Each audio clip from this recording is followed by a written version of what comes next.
The importance for the American people is that Joe Biden has staked out a very clear story. I fired the guy. Yes, I knew my son's company was under investigation, but that's not why I fired the guy. I fired him because he was corrupt. Now, what I put in the record yesterday were just old-fashioned documents. They come from public releases of information from the Office of Prosecutor in Ukraine and from an affidavit filed in the Austrian court. And here's what they show. First, the man who was fired, Shokin, the man that Biden forced to be fired, the man who was investigating Hunter Biden's company, and at that moment he was fired, making plans to interview Hunter Biden. That doesn't mean Hunter Biden did anything wrong, but he was about to interview Hunter Biden in the middle of the 2016 election. That would have been a big story, right? He says, I was told, and I can tell you for certainty, I was fired because I continued to investigate Burisma when Joe Biden wanted me to stop, and that's what President Poroshenko made clear to me. That's an important thing. It's under penalty of perjury. We should evaluate that, but it doesn't match Joe Biden's story. Now, here's the second thing that doesn't match Joe Biden's story. Joe Biden says it was all about the corruption. But the day that he fired or got that Ukraine prosecutor fired while in Ukraine, miraculously, Burisma's team is at the doorstep trying to get a meeting immediately with his replacement. If they're not related, why is Burisma so interested on the day of the firing to get to see the new guy, the acting prosecutor? And, of course, that acting prosecutor was a little busy that day getting his job in place, so he waits about a week, and then he takes the audience with Burisma. These are three American lawyers, two working for a public relations lobbying firm known as Blue Star Strategies, and one a famous criminal defense lawyer, very accomplished defense lawyer in, I think it's Massachusetts or New York. They come over and they have the meeting. And in that meeting, according to the prosecutor's memo of it, summary of it, signed by the acting, at that time the acting prosecutor, it says they apologized for the false information that U.S. officials had spread about the predecessor, Mr. Shokin. They knew that it was false information, and they would like to arrange a way to make this all up by bringing the left remaining prosecutors to Washington, getting good with the Obama administration, tell them what really went on so there's no more confusion going forward. That narrative, those documents, do not match Joe Biden's story. Now, maybe someone's made them up. There's two different possible stories here, but Joe Biden's very clean story doesn't match any of the documents that I obtained. And people say, well, it's a Ukraine prosecution memo. Why should we trust it? Well, the answer is I also have the emails of the Burisma American legal team. And those emails show that what the prosecutor's memo says is actually what those American lawyers said to the prosecutors. I actually have the invite from Burisma's American lawyer saying, hey, you guys, you got victimized. Come over to the United States. We'll hook you up with the Justice Department.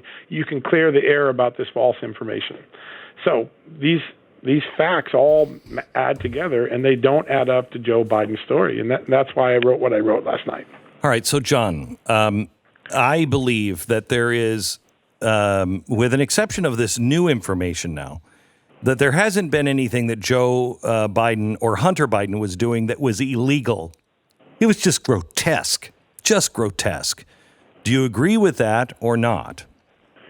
Listen, I think lawyers make decisions on legality. I'm not a lawyer. I'm a reporter. I can tell you what the ethics standard is for the United States, for all U.S. government officials. The standard is not only to avoid a conflict of interest, but to avoid the appearance of a conflict of interest.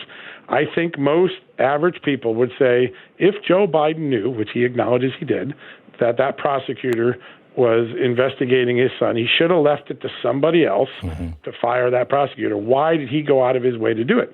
And when he did it, what did he use? He used U.S. foreign aid as the hammer. If you do not fire this guy, I'm going to bankrupt your country by withholding $1 billion. Remember, that's what Democrats just accused President Trump of doing, right? Of course, when the transcript came out, there was no quid pro quo linking U.S. foreign aid to a request to the Ukrainian president.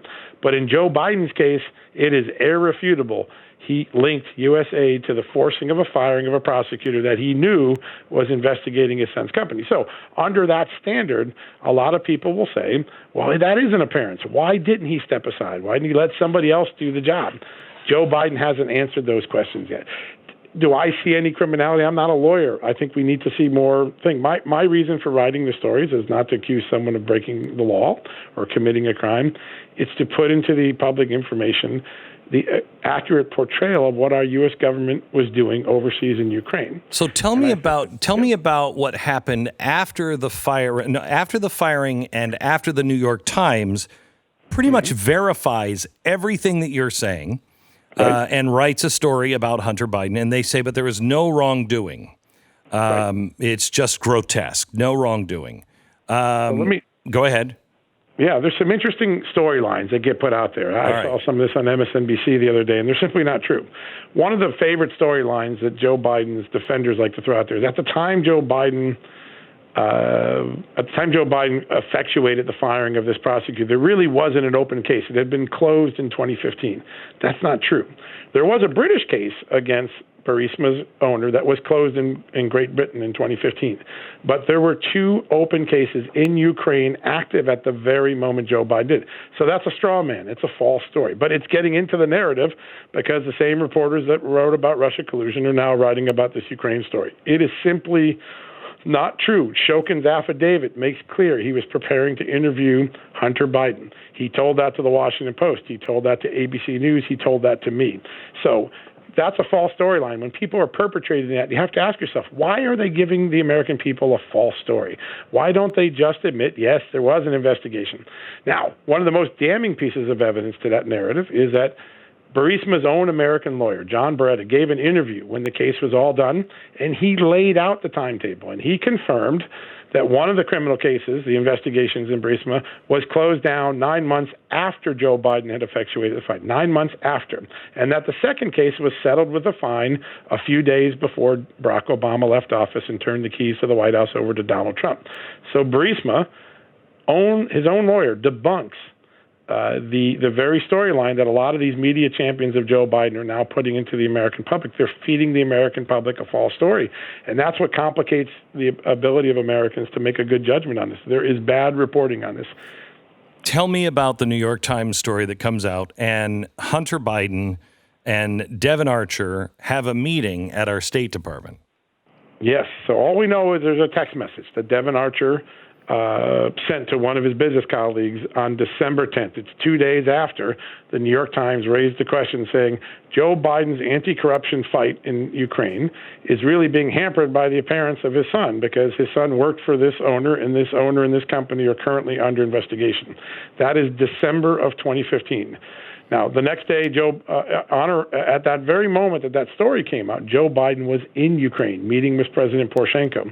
President Poroshenko's aides told me on the record that during that meeting, Joe Biden renewed or pressed again to get Mr. Shokin fired, something that doesn't happen for 4 more months. So article comes out. Joe Biden makes another request to fire the prosecutor. And then Devon Archer is talking, that's the business partner of Hunter Biden. They're both on the board of Burisma. They're longtime friends. Devon Archer is somebody that has met with the vice president during the time he was on Burisma's board. And Devon Archer writes a friend saying, we want to change the narrative. We just came back, meaning Hunter and him. Hunter and Devon Archer, 2 business partners, came back from a meeting at the State Department, and there's going to be some announcement of USAID money, meaning State Department grant money coming to us. Now, I can't find that grant, but clearly it references a meeting in December of 2015 around the time of this negative story by the New York Times. So I have filed a FOIA request. The State Department did not comply for that, to get records of that meeting. I have now sued, and I expect over the next few months that I will begin to get documents from the State Department identifying any and all contacts that Hunter Biden, Joe Biden. How unusual is it? How unusual is it for that to happen, for somebody to go into the State Department and change the narrative? Well, yeah, Americans meet all the time with the State Department, particularly those Americans that are working overseas, right? And if you're working in Ukraine, it is a volatile area, right? Mm-hmm. You've got Russia right next door to you. There's a lot of corruption in Ukraine. In and on its face, it's not necessarily unusual. It could be entirely appropriate The idea that Hunter Biden and his business partner are looking for grant money from the State Department, which is the inference of this text message, that stands out. Again, it fulfills this, or it's another piece of this narrative of Hunter Biden riding in the vapor trail of his dad's policy wagon and trying to collect. Joe Biden goes to China. He brings Hunter Biden with him. The Hunter Biden's firm walks back with a $1.5 billion contract. Joe Biden is named the point man for Barack Obama, Ukraine. 3 weeks later, or a few weeks later, he goes to Ukraine and he meets with the Prime Minister of Ukraine. This is really extraordinary. You can look at the transcript because I put it up not too long ago. Joe Biden meets with the Prime Minister of Ukraine in April of 2014, just a few weeks before Hunter's named to the board, and he says, "You know what? You Ukrainians should start expanding your natural gas production, and Americans should be here to help you. In fact, some are here right now getting that process started." Joe Biden basically lays out the idea that Americans should come and help expand Ukraine's natural gas production. And what happens within 3 weeks? Hunter Biden is added to the board, even though he doesn't seem to have any experience in natural gas. He doesn't seem to have any long-term experience in Ukraine. Those are the sort of facts that raise to the question of, did this create an appearance of a conflict of interest?